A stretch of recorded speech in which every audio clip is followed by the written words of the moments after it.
Imagine centuries of silence. No headlines, no hope Israel making bricks under a brutal sun.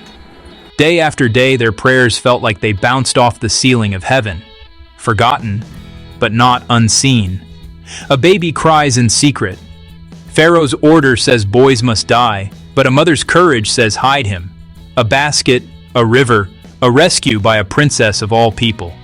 Moses grows up with two identities: palace Polish Hebrew heartbeat. One impulsive act. One buried body he runs, exiled to the edges of nowhere. Years pass. He trades a scepter for a shepherd's staff, royalty for routine. If you've ever felt like your moment passed you by, Moses is your guy. Then, flame, a bush on fire that won't burn up. Curiosity turns to calling. Moses, Moses. Here I am. Take off your sandals. You're on holy ground. I have seen, I have heard, I am concerned, so I have come down. Who am I? What if they don't believe me? I can't speak well. God doesn't hype Moses up. He reveals himself. I am who I am. Not I was not, I might be. Present, powerful, personal. The God who is, right now, sends Moses back to the place he fled. This is the rescue plan. God initiates. When people feel invisible, he sees. When cries seem unanswered, he's already moving. Deliverance starts not with perfect heroes, but with a holy God who shows up in the ordinary and lights it on fire. So if your story feels stuck in Egypt, remember this: forgotten by people doesn't mean unseen by God. He hears, he knows, he comes down. And when he says, I am, it's enough to go back, to stand up, and to walk free. Step into the story at a boiling point. Moses and Aaron walk into Pharaoh's court. Let my people go. Pharaoh smirks. Power doesn't listen until power speaks back. The Nile turns to blood. Egypt's lifeline, their god. Hapi shamed. Frogs erupt from the waters. A mockery of Hecate. Dust becomes gnats. Priests can't even serve. Flies swarm. Israel's land stays clear. Livestock die. The bull gods can't lift a horn. Boils break out. Magicians bow out. Hail shatters crops. Firestorm from heaven. Those who fear the Lord shelter and live. Locusts finish what hail spared. Darkness, 3 days long. Ra, the sun god, snuffed like a candle. 10 warnings, 9 chances to relent. Pharaoh hardens. One final word. The firstborn will die. Take a lamb without blemish. Kill it. Paint blood on your doorposts. Paint blood on your lintel. Eat in haste. Belt on. Sandals laced. Staff in hand. When I see the blood, I will pass over you. Midnight. A cry tears through Egypt. Firstborn sons, firstborn calves, palace, prison. Silence breaks into grief. Death visits every house not covered by the sign of sacrifice. Then, the door swings open. Pharaoh's voice is different now. Go. Bless me also. Chains fall. A nation steps out. God dismantled an empire. It's God's, one plague at a time. Judgment wasn't random. It was revelation. Every idol that promised life was powerless. Mercy wasn't cheap. It came through blood. God opposes what enslaves. He provides a way, marked by sacrifice, received by faith, walked out in obedience. So tie up your sandals. When God says go, it's not just escape, it's the start of freedom. I want you to imagine the loudest midnight in history. 1 million people, sandals laced, hearts pounding, leaving the only life they've ever known. Egypt behind them, freedom ahead. I'm in that crowd, clutching hope with blistered hands, trying not to look back. But back is coming. Pharaoh changes his mind. The ground starts to shake. Chariots, steel, dust. We hit the edge of the Red Sea, a dead end in a maze built by fear.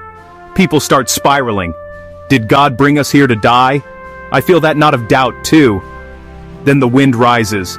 It roars like a promise. The water splits. Walls of ocean stand at attention. A road through the impossible. I step in, sand underfoot, spray on my face. A tunnel of miracles stretching forward. We walk fast, then faster. Then we're through. The sea collapses behind us, swallowing pursuit, burying the voice that said we'd never make it. Freedom is wild. The wilderness is real. Heat by day, cold by night. Everyone's hungry and cranky, longing for the past. We complain, we question, we doubt. Every morning, manna on the ground, bread nobody planted. At dusk, quail drift in, dinner delivered. When thirst bites, water bursts from a rock, right where hope felt driest. I keep learning. When I run out, God is not out. Step by step, cloud by day, fire by night. We move from escape to covenant. Mount Sinai rises like a spine against the sky. Thunder, smoke. The mountain hums with presence. Not just rescue anymore. A relationship, not just get out. Come close. Commands that shape a people. A promise that shapes a future. Here's what I take with me. God protects and guides his people, even when we doubt, even when our faith is thin as a thread. If the sea in front of you looks impossible, take the next step. The road might open where water once was, and the mountain you're walking toward might be where everything changes. I want to show you one of the biggest pivots in the Bible, how a command turns into communion. Picture this, a mountain wrapped in cloud and thunder. God invites Israel to the base of Sinai. I'm there with them, dust on my sandals, heart pounding. Out of the storm, God speaks the 10 Commandments, not random rules, a framework for freedom. No other gods, no carved images. Honor God's name, honor his day, honor parents. Don't murder, don't cheat, don't steal, don't lie, don't covet. It's not about control. It's about shaping a people who carry God's character into the world. Then comes the covenant. Think of it like vows at a wedding. God promises to be their God. Israel promises to be his people.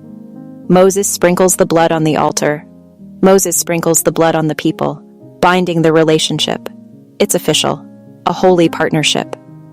While Moses is up the mountain getting details, the camp melts gold into a calf. They trade the living God for a shiny stand-in.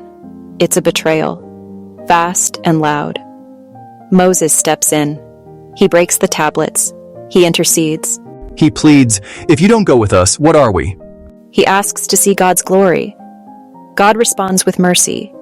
He renews the covenant.